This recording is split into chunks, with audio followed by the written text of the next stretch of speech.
दोस्तों big boss 18 का new promo हुआ और जहाँ पे करणवीर को लेके शिल्पा और रजत के बीच में हुई बहुत बड़ी भयंकर वाली लड़ाई, जहाँ पे सुबह ही दही को लेके फाइट हुआ था और यहीं पे इन सब बातों को लेके रजत दलाल जो है अविनाश का स्टैंड लेते हैं और वो शिल्पा से जाके फाइट करते हैं, जहाँ पे रजत दलाल शिल्पा को जाके बोलते हैं कि इनके वाले से अगर कोई गलती हो जाए, इनके फ्रेंड से कोई गलती हो जाए तो यहाँ पे वो उनको कुछ नहीं बोलेगी, इनके तरफ से चलेगा, बट हमारे तरफ से अगर थोड़ी सी भी गलती हो जाए तो ये हम पे चढ़ जाती है और हमसे लड़ने लगती है। आपके फ्रेंड करणवीर ने सुबह सुबह दही को लेके अविनाश को चोर बोला, जो कि यहाँ पे पता नहीं था कि वो दही किसका था और किसी ने अगर खा लिया तो वो यहाँ पे चोर बोल रहा है। तो आपको नहीं लगा कि वो गलत था? अगर वो गलत था तो आपने उसको बोला क्यों नहीं? क्योंकि वो आपका फ्रेंड था। और साथ में रजत दलाल शिल्पा को ये भी बोलते हैं कि अगर आप डिमांड करते हो, अगर आप चाहते हो कि सामने वाला आपकी रिस्पेक्ट करे, आपसे बदतमीजी ना करे, तो आपको भी सामने वाले को अच्छे से रिस्पेक्ट करना पड़ेगा और अच्छे से बोलना पड़ेगा और सही के लिए स्टैंड लेना पड़ेगा। अगर आप ही गलत होगे तो आपके लिए कोई भी अच्छा नहीं बोलेगा और यहाँ पे उन सब हरकतों की वजह से आपसे लड़ाई भी हो जाएगी। तो आप अगर रिस्पेक्ट चाहते हो तो आप अपनी अच्छी पर्सनैलिटी दिखाओ, ना कि गलत पर्सनैलिटी। अगर आपका फ्रेंड ही गलत है तो आप उसके लिए स्टैंड लो और अपने फ्रेंड को बोलो कि वो गलत है। ऐसा नहीं कि अगर आपका फ्रेंड है चाहे कुछ भी कर ले, कितना भी गलती कर ले, बट आप उसको ना बोलो, ये गलत बात है। जहाँ पे रजत की बातों से शिल्पा को आता है गुस्सा और शिल्पा रजत को बोलती है कि मैं कुछ लिमिटेड लोगों से ही अपने लिए रिस्पेक्ट डिमांड करती हूँ या फिर उनसे मांगती हूँ, तुम मेरे उस लिस्ट में नहीं आते हो तो मुझे कोई फर्क नहीं पड़ता कि तुम मेरी रिस्पेक्ट करते हो ना करते हो, मुझे कोई उनसे फर्क नहीं पड़ता है। जहाँ पे रजत फिर से शिल्पा को गिनवाते हैं कि यहाँ पे सुबह उसने अविनाश को चोर बोला, कल जब टास्क चल रहा था टाइम गॉड का, उस टाइम पे जब वो बग्गा गया था बाथरूम तो उसने श्रुतिका को बोला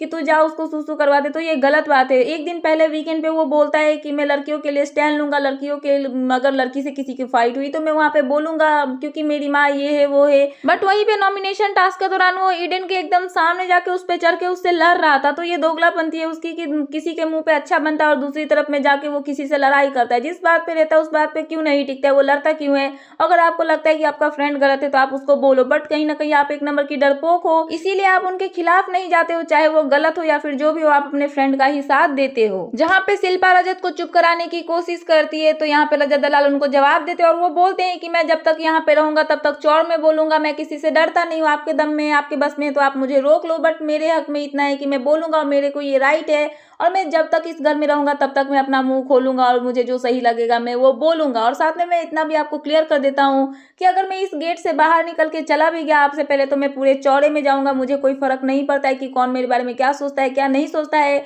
क्योंकि मैंने यहाँ पे कुछ गलत नहीं किया है। अगर आप ही अगर आउट होते हो तो आप यहाँ से डर के जा सकते हो क्योंकि आपने इसके पीठ पे छुरा भोंका, उसके पीठ पे छुरा भोंका, बट मैं आपके जैसा नहीं हूँ। जहाँ पे इन सब बातों को सुन के शिल्पा को आता है बहुत ही ज्यादा गुस्सा रजत पे और वो रजत को बोलती हुई नजर आती है कि 2 हफ्ते पहले तो तुम विवियन के खिलाफ बोल रहे थे, उसके खिलाफ थे, बट अभी कुछ टाइम पहले से तुम्हारा समीकरण जो है वो चेंज हो गया, तो अभी तुम्हारा विवियन बेस्ट फ्रेंड हो गया और तुम उसी के साथ में जाके बैठ रहे हो। तो कहीं ना कहीं यहाँ पे जो है करणवीर और अविनाश की फाइट की वजह से रजत और शिल्पा के बीच में हमें बहुत भयंकर वाली लड़ाई देखने के लिए मिली है। तो देखना इंटरेस्टिंग होगा कि ये फाइट और कितना आगे जाती हुई नजर आती है, क्योंकि ये छोटी सी प्रोमो थी, पूरा एपिसोड देखने के बाद ही हमें पता चलेगा कि इनकी फाइट और भी कितनी अच्छा मतलब कितनी अपर लेवल पे गई। फिलहाल यही थी लेटेस्ट अपडेट, तो मैंने सोचा कि आपको अपडेट कर दूं। तो क्या है आपका इन सब पे कहना, कौन है सही कौन है गलत, प्लीज मुझे कमेंट सेक्शन में कमेंट करके बताना। एंड ऐसे ही लेटेस्ट अपडेट पाने के लिए प्लीज मेरे चैनल को सब्सक्राइब करना एंड बेल आइकन प्रेस करना ताकि मेरे आने वाले सारे वीडियोस के नोटिफिकेशंस आपके पास टाइम पे पहुंचते रहे। सो मिलते हैं नेक्स्ट वीडियो में। So thanks for watching and bye bye.